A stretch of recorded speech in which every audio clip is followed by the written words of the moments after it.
to explore! Ito ang Moringa oleifera o mas kilala bilang malunggay. Ito ay tinatawag din na miracle tree dahil halos lahat ng bahagi ng halaman na ito ay maaaring kainin at may medicinal properties. Ito ay mayaman sa bitamina na B, C at fiber. Ang malunggay ay mayaman sa bitamina A, C at E pati na rin sa calcium at protina. Ay namumunga at tinatawag itong drumstick dahil sa mahahaba at payat itong itsura. Ito ay kulay berde, may makapal na balat at malambot naman ang laman sa loob. Ang mga dahon din nito ay ginagamit sa tradisyonal na medisina dahil sa kanilang sustansya. Ang mga kailangan para magluto ng malunggay chips. Cornstarch, itlog at asin. Malamig na tubig, magic sarap, at mantika. At hindi mahuli, ang ating star of the show, malunggay leaves. Ang mga buto ay ginagamit naman sa paglilinis ng tubig. May anti-inflammatory properties din ito na tumutulong sa mga kondisyon tulad na lamang ng arthritis. Nakakatulong din ito sa pagpapababa ng cholesterol at blood sugar levels. Ang malunggay ay hindi madaling matuyo at napakadaling itanim. Tapos hugasan na ating i-blender ang malunggay para madurog.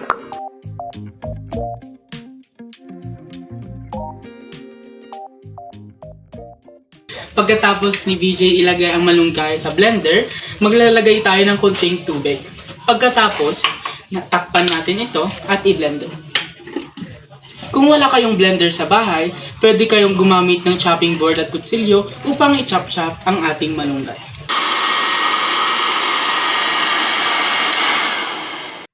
Gamit ang isang kutsara, ating hahaluin ang nasa loob ng blender upang madurog ng maayos ang ating malunggay.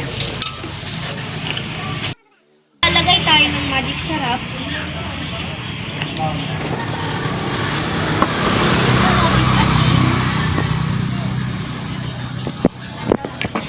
At lagyan lang natin ng konting tubig. Konti lang. At haluin na natin siya. Pagkatapos halu-haluin, i-open natin ang butin at papainitin ang ating paglulutuan. Pagkatapos, pakilagay ang mantika.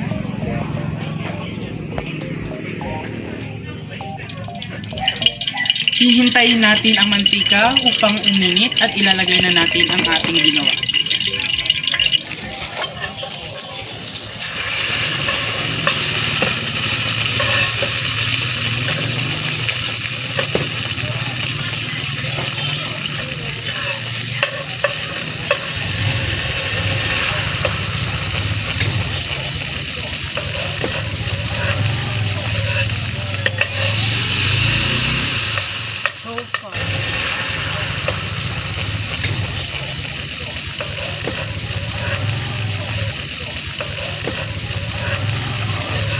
Wait.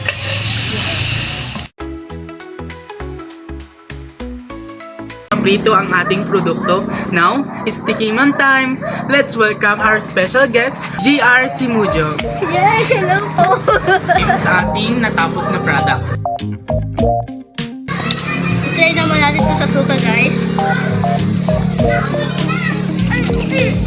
Mas the best sa suka. Mas sumasarap ito kasi with partner talaga yung suka. Try naman natin yung may cheese flavor. Try naman natin sa may cheese, guys. Masarap din yung cheese flavor. Try naman natin yung cheese ni Soso sa suka.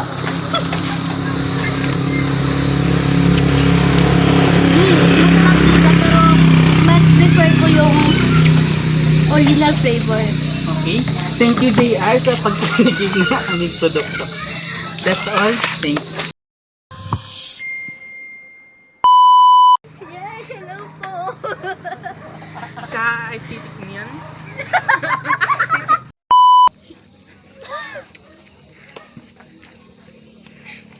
Masarap siya. Intan? Inta yun! Sige pa, ah. Ayan naman.